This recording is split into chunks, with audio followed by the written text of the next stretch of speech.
What we have done for ourselves alone dies with us. What we have done for others and the world remains and is immortal. How did Africa end up where Africa is today?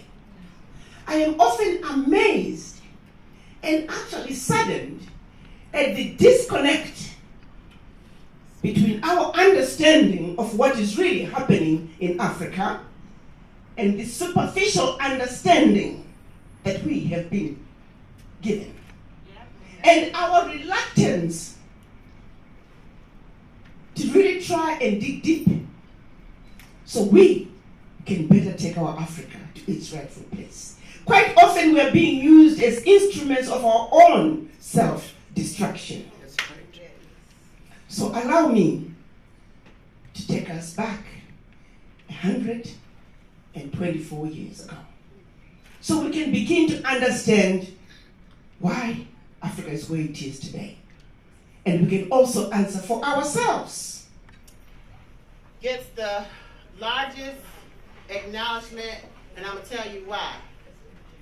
Not only is she the first lady of a neighboring state, Nigeria, and I got to see the people. When you hear the people say how good somebody is, when the Honorable was telling me, listen, the First Lady T, I was like, I believe you. And then to hear other people, and to hear the Commissioner of Agriculture speak so highly, you believe them. It's not like someone paid them to put money in their pocket. No, I believe them. And so in that, let me tell you why. I'll tell you with some stories and pictures. This is our organization, the Southern African Embrace. No, this is not the right picture. You know, we have technical difficulties.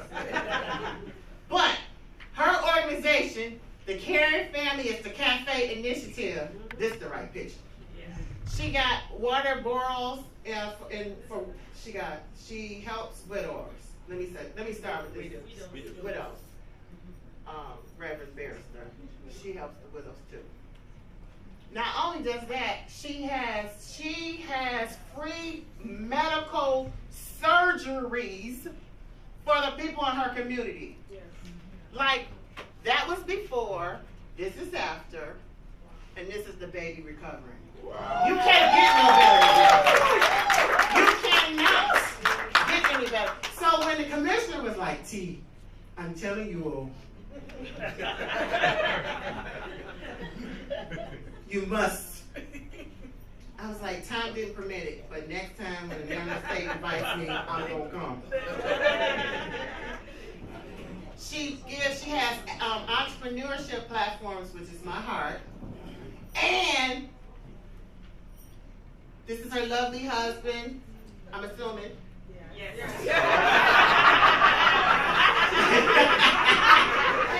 She does the prosthetic surgeries. I'm saying, when I say another bad mamma jamma, I'm sorry, that's my protocol. Another bad mamma jamma. That's okay. And my personal favorite, Nigerian jury is everything. I got blessed with some today. She helps encourage the women because this is a business that can be scaled up and sold up. I was told by the barrister, like, T, do not buy anything on the internet. It's China. It's no good. It's gonna drop. But this is real good jewelry. Trust me, I've seen it, I've touched it, I'm wearing it. It's the good stuff. She's built homes.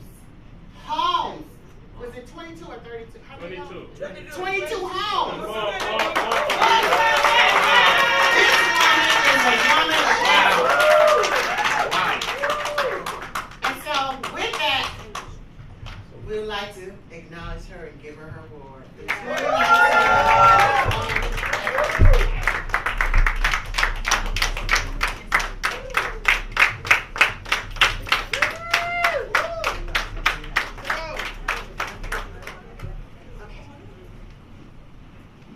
Yes, let's do it. I'm going to touch her one more time. Yeah, sure. So lovely. Mother, I told you she was a fascination. I would just take till we have a box for you. Let me know what you say. More women say I'm photographers now. Can I switch sides? Yeah. Yes. Stay right there. Don't move. Wait a minute. So when I get to Nigeria and see this picture, it needs to be good. You'll see it. I'm so serious. You will see it. Also,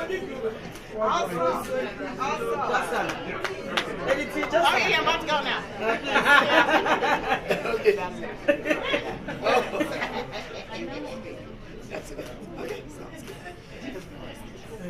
we need to take pictures first. Let's go join. You could join. Okay. Come at the end. Yeah, please let her come out. Let it be, stand back up, please, I beg. Come on, please, I beg. Please, if you can have your seats, your High Excellency is going to be available. So please have your seats so she can. And out of the 36 states, I've worked with at least 13 governors and their wives over the time. But I can tell you, when there is publications telling of what somebody has done, this woman has actually done what has been written about her. There's a lot that has been written about government officials in Nigeria. I can stand firm and tell you that this woman, this is not a political gimmick.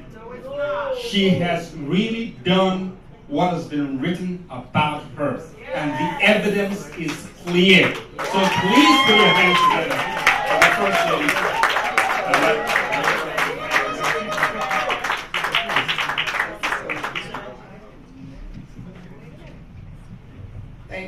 Thank you very much. Thank you.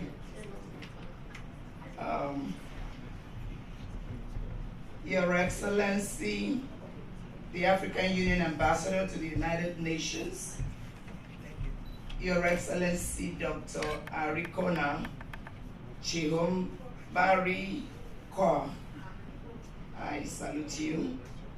The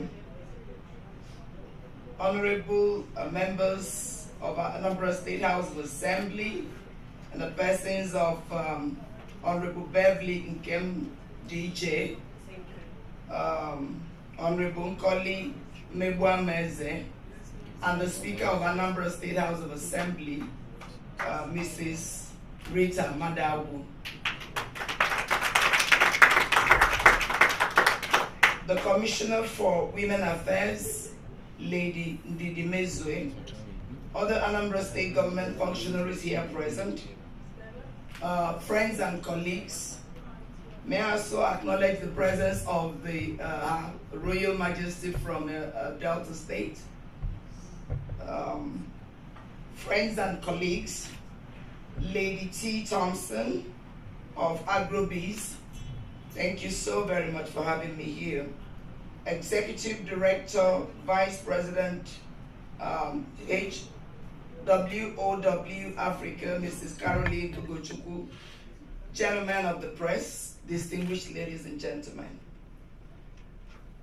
It is indeed a great surprise when my aides told me that I would be receiving this award. I was like, oh wow, why me? I just got one in Atlanta not too long ago. What a game.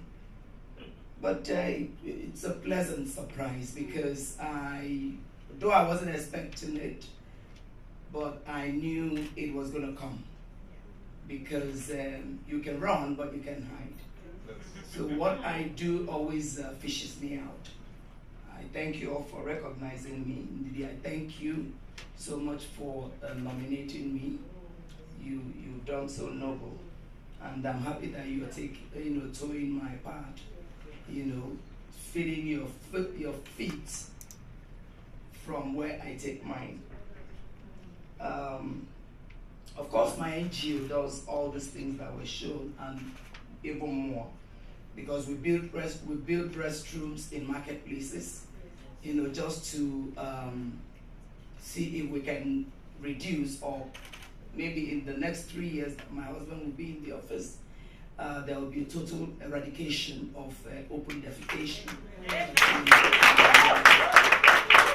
and improve the hygienic conditions of our people. I mean, this is 21st century. I know in this part of the world where we are right now, there is nothing like open defecation.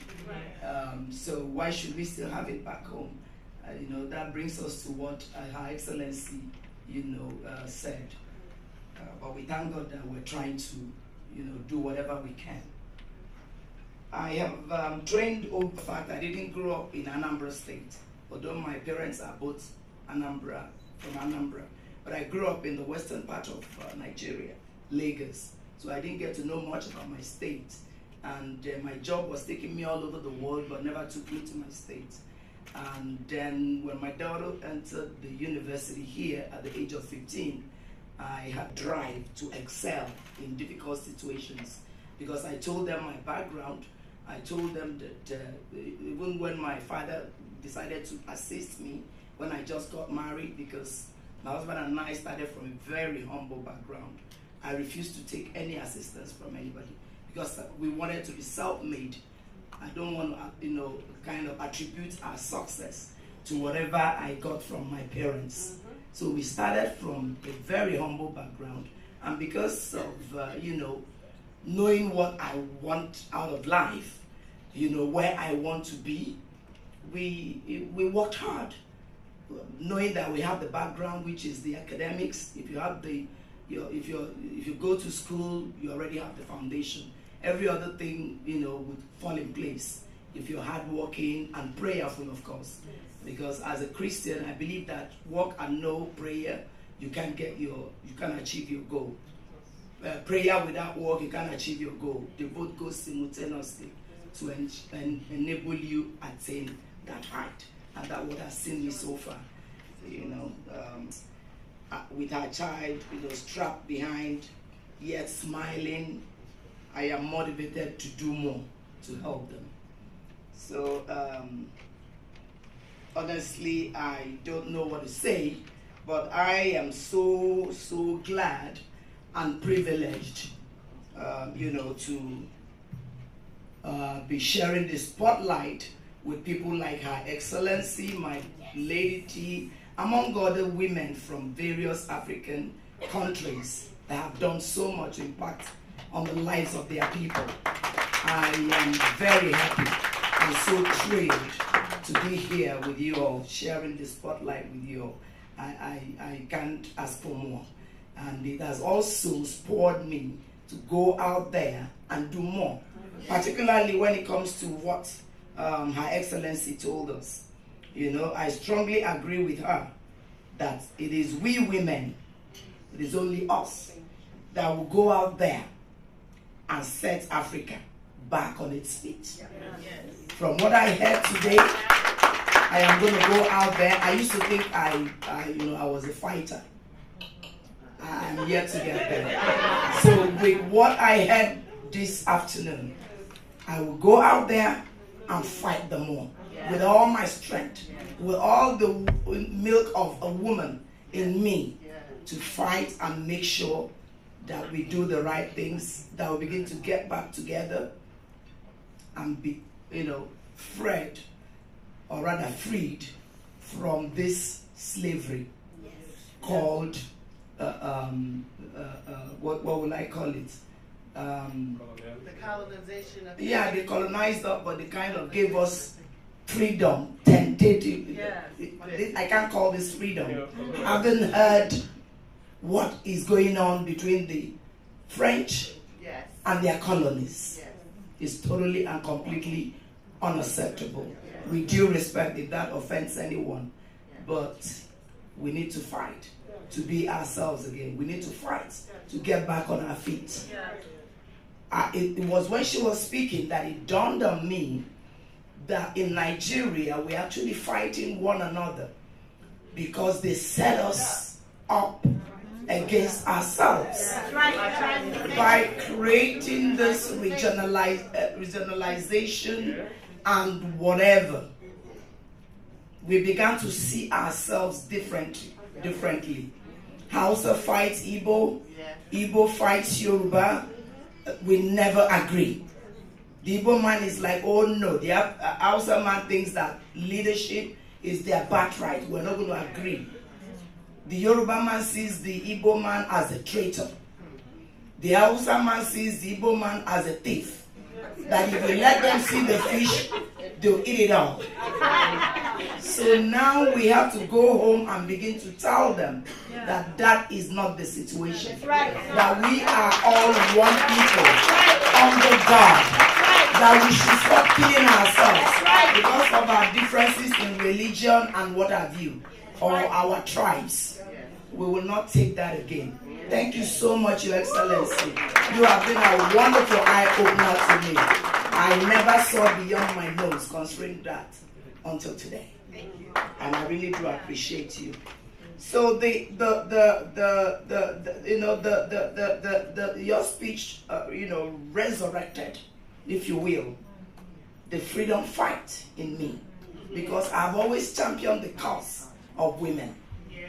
In the House, although they had quite some ladies in Anambra State House of Assembly prior to my husband's coming, but I wanted us to have more, much more, so you can begin to hear the voices of women, because I know that, with due respect to the men, that the ladies can do whatever they can do, even better.